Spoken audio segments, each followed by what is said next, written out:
رسول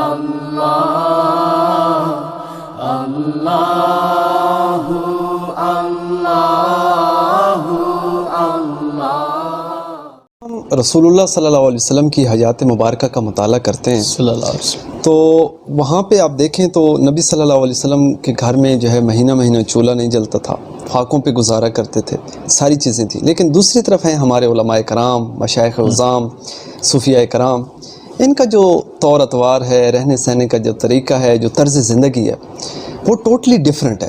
یعنی کہ ان کا دعویٰ ہے کہ ہم نبی صلی اللہ علیہ وسلم کے وارث ہیں. یعنی کہ جس طرح نبی صلی اللہ علیہ وسلم کا فرمان ہے کہ العلماء ورثۃ الانبیاء، اور یہ لوگ جو ہیں علماء کرام، مشائخ عظام، یہ سارے صوفیاء کرام، یہ اپنے آپ کو نبی صلی اللہ علیہ وسلم کی مسند کا وارث کہلواتے ہیں. لیکن اس کے باوجود ان کا طرز زندگی جو ہے وہ ڈیفرنٹ ہے. تو کیا یہ کھلا تضاد نہیں ہے؟ اس میں میں ایک چیز کی وضاحت کر دوں، بلکہ بہت سارے علماء اور اہل علم لوگ بھی ایک غلط فہمی میں مبتلا ہیں. تو آپ نے سوال کیا تو میں اس غلط فہمی کو بھی دور کرنا چاہوں گا. دیکھیں، رسول اللہ صلی اللہ علیہ وسلم کے گھر میں جو کئی دن فاقے ہوتے تھے اور مہینہ مہینہ چولہا نہیں جلتا تھا، بالکل، تو اس کی وجہ غربت نہیں تھی. یہ ایک بڑی اہم بات ہے. جی بالکل. اور بہت سارے لوگ یہ غلط فہمی میں مبتلا ہیں. رسول اللہ صلی اللہ علیہ وسلم نے غربت اور مفلسی سے پناہ مانگی تھی اور اپنے لیے فقر کو پسند فرمایا تھا. فقر کو پسند کیا تھا، بالکل ایسے ہی. اور فقر پہ پھر فخر کا اظہار فرمایا تھا. تو فقر اور مفلسی میں بنیادی فرق ہے. بہت سارے لوگ اس پہ تھوڑی سی تفصیل سے روشنی ڈالیے گا کہ فقر اور غربت میں کیا فرق ہے. اس میں بنیادی فرق یہ ہے کہ غریب وہ ہوتا ہے کہ جس کے پاس ہوتا ہی کچھ نہیں ہے، اور فقیر وہ ہوتا ہے جو اپنے پاس رکھتا ہی کچھ نہیں ہے. یہ ایک بڑا فرق ہے، یہ بنیادی فرق ہے. تو رسول اللہ صلی اللہ علیہ وسلم نے اپنے لیے فقر کو خود پسند فرمایا تھا. مال و دولت کی کمی نہیں تھی. آپ رسول اللہ صلی اللہ علیہ وسلم کا خاندان دیکھیں. میں ذرا ایک تفصیل عرض کروں گا. رسول اللہ صلی اللہ علیہ وسلم نے جب اعلان نبوت فرمایا تو اس سے 200 سال پہلے آپ کے جو پردادا تھے حضرت ہاشم، وہ اس وقت پلاننگ کر رہے تھے کہ ہم نے اپنے تجارتی قافلے دوسرے ممالک میں کس کس موسم میں بھیجنے ہیں، کس ترتیب سے بھیجنے ہیں. تو ان کا کاروبار بہت وسیع تھا. حضرت ہاشم اور ان کے جو بھائی تھے، انہوں نے کئی ممالک کے سربراہوں سے اہل عرب کے لیے آزادانہ تجارت کی اجازت حاصل کی ہوئی تھی. وہ پروانے حاصل کیے ہوئے تھے. عرب میں تو ویسے ہی ان کی تجارت وسیع تھی. جی بالکل. اچھا، پھر مکہ شہر جو ہے یہ عرب کا ایک مرکزی شہر تھا. تو تجارت کے حوالے سے بھی اور جو اس وقت کی سیاست جو ماحول تھا اس حساب میں بھی، تو یہ ساری قیادت قریش کے پاس تھی. صحیح. تو آپ کا جو خاندان تھا ان کی تجارت پورے عرب میں پھیلی ہوئی تھی. اور پھر حضرت ہاشم نے پھر آگے یہ سلسلہ چلتا رہا تو ایک فوج، باقاعدہ فوج تیار کی جو ان کے تجارتی قافلوں کی حفاظت کیا کرتی تھی. صحیح. حاجیوں کو، یعنی جتنے لوگ حج کے لیے آتے تھے مکے والے لوگوں سمیت، وہ سارے قریش کے مہمان ہوتے تھے. اور ان میں سب سے زیادہ پھر جو خرچ کرتے تھے وہ حضرت ہاشم تھے جو آپ صلی اللہ علیہ وسلم کی پردادا تھے. تو ایک دفعہ قحط پڑ گیا مکہ میں، تو حج کے دنوں میں حضرت ہاشم نے شام سے کوئی اس دور کے حساب سے جو کوئی بسکٹ تھے وہ انہوں نے منگوائے اور پھر حاجیوں کو وہ کھلاتے تھے. سالن میں ڈال کے، شوربے میں ڈال کے وہ حاجیوں کو کھلایا کرتے تھے. تو ان کی تجارت بہت وسیع تھی. پھر یہ ہے، آپ حضرت عبد المطلب کا واقعہ آپ نے پڑھا ہوگا، جو ابرہہ کے ہاتھی آئے اور انہوں نے بیت اللہ شریف کو گرانے کا جو ان کا پروگرام تھا. تو اس کی فوج نے مکہ کے لوگوں کی بھیڑ بکریاں اور اونٹ جو ہے وہ پکڑ لیے. بالکل. تو حضرت عبد المطلب تشریف لے گئے. تو جیسے ہی اس نے دور سے دیکھا نا، تو ظاہر ہے رسول اللہ صلی اللہ علیہ وسلم کے دادا وہ کیسے ہوں گے. تو ان کی شخصیت سے وہ بہت متاثر ہوا اور بڑا وہ ایک باروب شخصیت تھے. تو وہ تشریف لا رہے تھے تو یہ اپنی جگہ سے اٹھ کے آگے سے جا کے اس نے استقبال کیا اور پھر اپنے پاس بٹھایا. تو پوچھا آپ کیسے آئے ہیں؟ تو انہوں نے فرمایا آپ کے سپاہیوں نے میرے اونٹ پکڑ لیے ہیں تو وہ ان کو کہیں وہ میرے حوالے کر دیں. صحیح. تو اس نے کہا میں تو آپ کی شخصیت سے بڑا متاثر ہوا تھا، تو میرا خیال تھا میں جس مقصد کے لیے آیا ہوں آپ اس پہ بات کریں گے تو آپ کو اپنے اونٹوں کی فکر ہے، تو میں بیت اللہ کو گرانے آیا ہوں اور آپ نے اس کا نام بھی نہیں لیا. صحیح. تو فرمایا بات یہ ہے کہ میں اونٹوں کا مالک ہوں، یہ اونٹ میرے ہیں تو مجھے ان کی فکر ہے، اس گھر کا مالک میں نہیں ہوں. بالکل، کتنی خوبصورت. ہاں وہ جو ہے نا آپ جب ادھر جائیں گے تو وہ آپ سے نمٹ لے گا، وہ اتنی طاقت رکھتا ہے. تو میں اونٹوں والا ہوں تو مجھے اونٹوں کی فکر ہے، وہ اس گھر کا مالک ہے، وہ جانے اور آپ جانے. تو آپ وہاں سے اٹھے، انہوں نے کہا ٹھیک ہے ان کے اونٹ ان کے حوالے کر دیں. تو وہ 200 اونٹ تھے. صحیح. اور واپس آ کے آپ نے وہ سارے اونٹ قربانی کے لیے دے دیے صدقہ میں کہ یہ لوگوں کو کھلا دیں. بالکل. تو اس قدر سخاوت آپ کو عرب کی تاریخ میں کہیں اور نہیں ملے گی جو آپ صلی اللہ علیہ وسلم کے خاندان میں تھی. بالکل. تو مال و دولت کی کوئی کمی نہیں تھی، ایک تجارت بھی تھی، تو عزت و شرف تو اس خاندان کو حاصل تھا، مالی طور پہ بھی طاقتور بھی تھے، افرادی قوت بھی تھی. بلکہ آپ دیکھیں جب رسول اللہ صلی اللہ علیہ وسلم کو آپ کے پاس وہ بہت ساری آفرز لے کے آئے تو ان میں ابو جہل تھا. وہ آپ کا کتنا دشمن تھا، خود چل کے آیا. ولید بن مغیرہ جو مکہ کا سب سے دولت مند آدمی تھا اور سردار بھی تھا، وہ بھی آیا. اور اخنس بن شریک یہ طائف کا بڑا سردار تھا. یہ سارے آئے اور رسول اللہ صلی اللہ علیہ وسلم کے پاس کوئی دھمکی دینے نہیں آئے. ان کی یہ جرأت نہیں تھی، یعنی خاندانی طور پہ. اب اگر کوئی غریب آدمی ہو تو کیا یہ ممکن تھا؟ ممکن نہیں تھا. بالکل. تو مال و دولت کی کمی نہیں تھی. وہ آئے اور انہوں نے آپ سے درخواست کی کہ آپ جو ہے اگر آپ سمجھتے ہیں کوئی دماغی مسئلہ ہے نعوذ باللہ تو ہم آپ کا علاج کرواتے ہیں. اگر آپ کو مال و دولت چاہیے تو وہ بھی بادشاہ تو ہم آپ کو اپنا بادشاہ تسلیم کرتے ہیں. بالکل. تو یہ ساری آفرز انہوں نے کی. تو یہ کسی کمزور آدمی کو اس معاشرے میں تو اس طرح کے جابر اور ظالم لوگ تو یہ آفر نہیں کرنے والے تھے.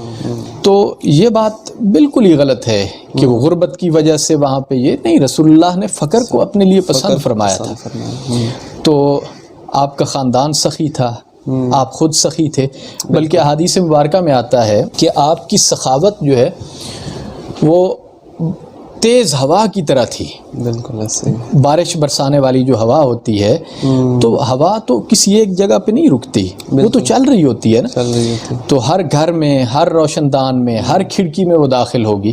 تو اسی طرح آپ کی سخاوت کے جو اثرات تھے وہ ہر گھر میں پہنچے، اور آپ اس چلتی ہوئی ہوا سے زیادہ تیز آپ کی سخاوت تھی. آپ بہت زیادہ بانٹنے والے تھے، بہت زیادہ آپ تقسیم کرنے والے تھے. بالکل ایسے. تو وسلم نے ایک دفعہ صفوان بن امیہ کو بھیڑ بکریوں کا ایک ریوڑ عنایت فرمایا.